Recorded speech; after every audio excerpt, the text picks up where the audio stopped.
It's the end of the world as we know it, and I feel fine. Let's get out of here. Aye.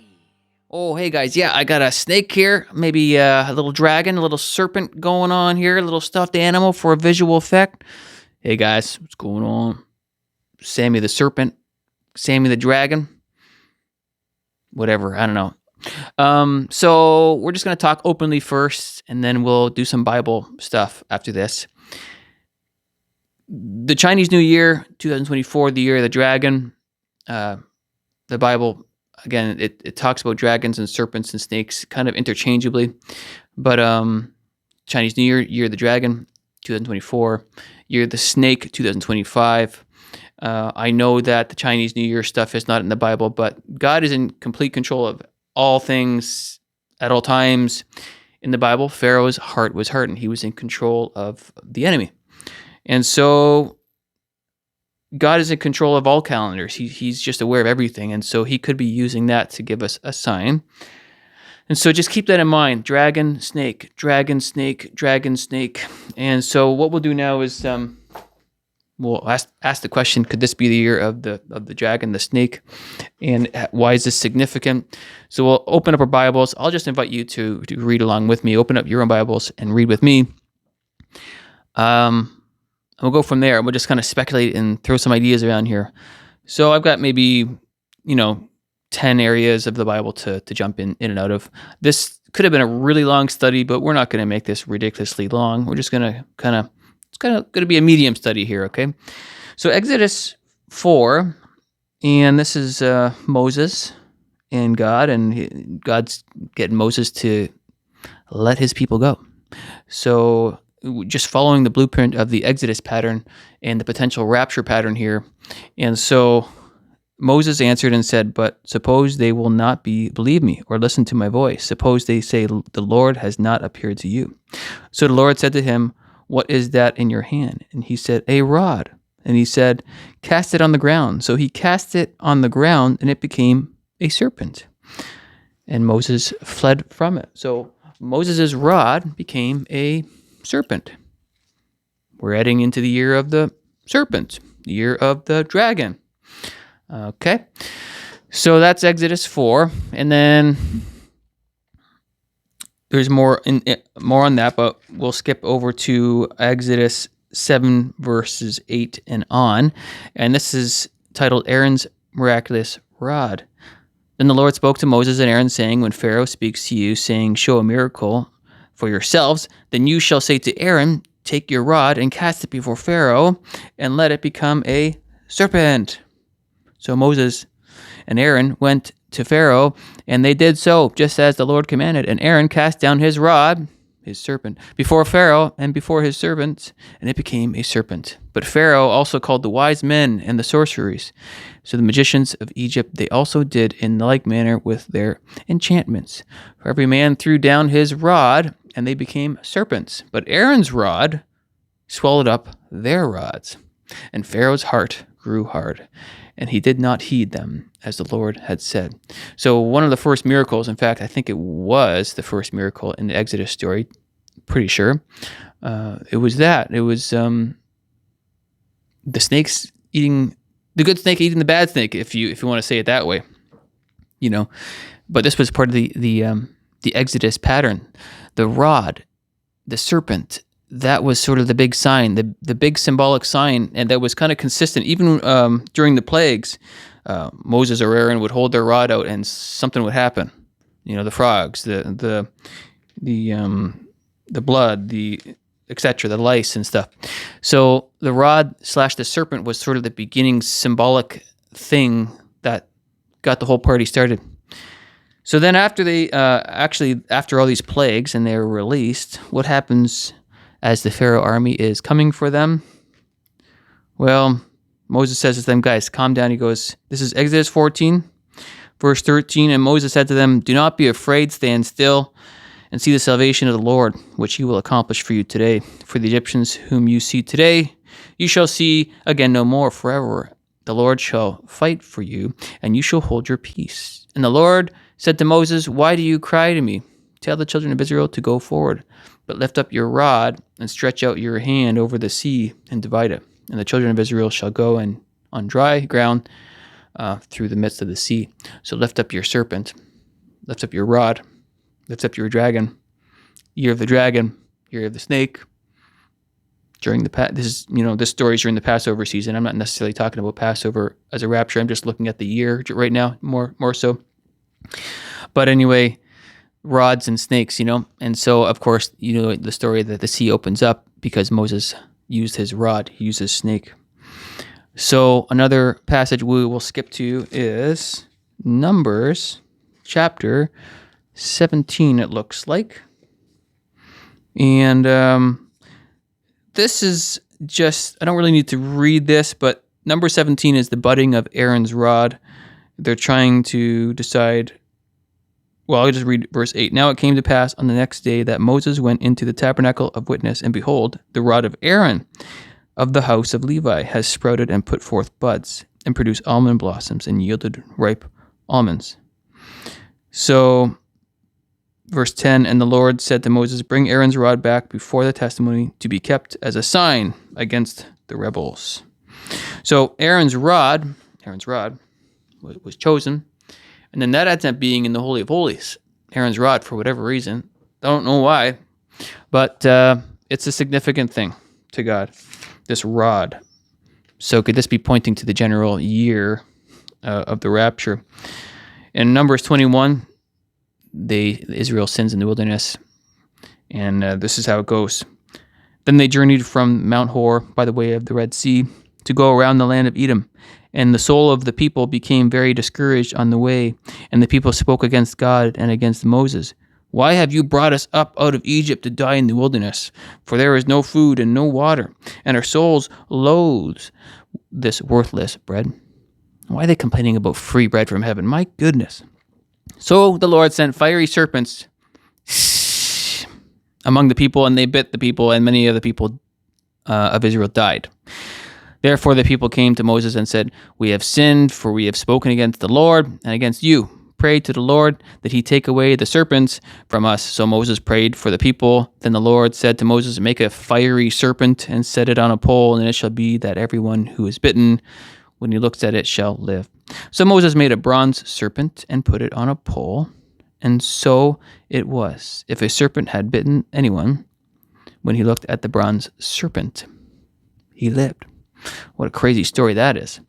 So using snakes to discipline them, which is another form. Snakes were like a rod, and but also using the rod to save them in a way. It's just what a very unique, odd story there. And like I said, rods are generally looked at as a time of correction. So there's a lot of verses in Proverbs about using the rod, but one verse is an example. He who spares his rod hates his son, but he who loves him disciplines him promptly. So just like Moses, take your rod, which turns into a serpent. So a rod can be another form of a, correction. Thy rod and thy staff, they comfort me. So there's some verses in the Bible which I don't have on me, but I kind of skipped. But the rod of his anger, things of that nature, it's kind of usually like in many cases it's used as like a discipline or anger kind of a situation. So that's coming. And could that start in 2024? Because it's the year of the rod. It's the year of the serpent. It's the year of the dragon. You get what I'm saying? See the connection I'm making? It's a guess. It's always a guess. But, yeah. So what else do I have here? Isaiah 11. There shall come forth a rod from the stem of Jesse, and a branch shall grow out of it, his roots. And later on in Isaiah 11, verse 4, he shall strike the earth with the rod of his mouth, the serpent of his mouth, the dragon of his mouth, the rod of correction, so to speak. Isaiah 11 is a wonderful chapter to read, but we're going to move on here. We're going to go to Micah 5, verse 1. Now gather yourselves in troops, O daughter of troops. He has laid siege against us. They will strike the judge of Israel with a rod on the cheek. And we know that in Matthew 27, verse 30, it says, "Then they spat on him and took the reed and struck him." So reed, rod, serpent. So they hit him with a rod. Jesus is going to come back. God's going to come back with a rod of his anger, slap back pretty soon with the tribulation. Daniel's 70th week. Hebrews 9, verse 4. Like I said it before, Aaron's rod is in the Holy of Holies. I'll read it. So we're talking about what's in there, the earthly sanctuary. I'll just read from verse 1 of Hebrews 9. "Then indeed even the first covenant had ordinances of divine service, and the earthly sanctuary for a tabernacle was prepared, the first part in which was the lampstand, the table, and the showbread, which is called the sanctuary. And behind the second veil, the part of the tabernacle which is called the holiest of all, which had the golden censer and the ark of the covenant overlaid on all sides with gold, in which were the golden pot that had the manna, Aaron's rod that budded, and the tablets of the covenant. And above it were the cherubim of glory, overshadowing the mercy seat. Of these things we cannot know now speak in detail." So that's that. And then, of course, at the second coming, Revelation 19, verse 15, "Now out of his mouth goes a sharp sword, that with it he should strike the nations, and he himself will rule them with a rod of iron." A rod, a serpent, a dragon. Just using that thing, the word rod, and changing it to serpent because Moses' rod was turned to a serpent. So just making the connection of rods, serpents, and dragons. Of course, all through Revelation 12, the man-child was born and caught up, and he's going to rule with a rod of iron. That's in Revelation 12, verse 5. Lots and lots of dragon words in Revelation 12. And so that great dragon was cast out, that serpent of old, called the devil and Satan. That's Revelation 12, verse 9. Lots of serpent and dragon words all through Revelation 12. Lots of it there. And of course, in Genesis 3, Adam and Eve, who comes, the deceiver. He's a serpent over there as well. So at that point, it's like, hey, you know what? You tricked Eve, you tricked Adam and Eve. So the Lord God said to the serpent, this is Genesis 3, verse 14, "Because you have done this, you are cursed more than all cattle, the more than every beast of the field. On your belly you shall go, and you shall eat dust all the days of your life. But I will put enmity between you and the woman, and between your seed and her seed. He shall bruise your head, and you shall bruise his heel." So we've got this whole serpent seed war thing going on between the good seed and the bad seed. If you think of noon, sometimes people think of it as a seed or a snake, but perhaps the rod of Moses versus the rod of Pharaoh, so to speak, the good seed versus the bad seed, makes a lot of sense. But the big question and the big summary here is the Bible pointing to 2024 as the year of the year of the dragon, the year of the snake? 2024, 2025 is the Chinese New Year. This miraculous event of Exodus started off with the rod. That was the big symbol for Moses. Moses, take that rod, take that snake, take that dragon, and let my people go. So will we be released in the year of the dragon / snake / soon? What do you think, buddy? Yeah, I think so. Yeah, really? Okay. Sammy the Snake thinks so. I have no clue. I'm just guessing, but I think it's an interesting study. There's a way more study to be had. There are lots of words of dragon and serpent and rod throughout the whole Bible. Probably could have been a 2-hour study. In fact, I did read a lot of those verses the other day. Just wanted to just compact it a bit smaller for you. Just get that idea. But I think I just wanted to put the image of Moses and Aaron taking that rod, turning it into a serpent / dragon, overcoming the enemy. And so we have the Chinese New Year being the year of the dragon, the year of the serpent. I didn't make this stuff up. I'm just showing you what I'm finding. I have no clue if it's going to happen this year.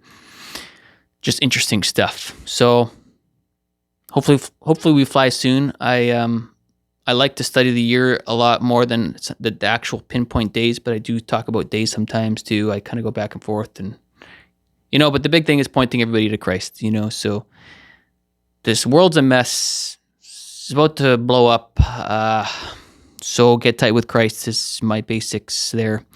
My salvation verses are always in my description box below. Please understand that Jesus died for your sins. Okay, guys. All right.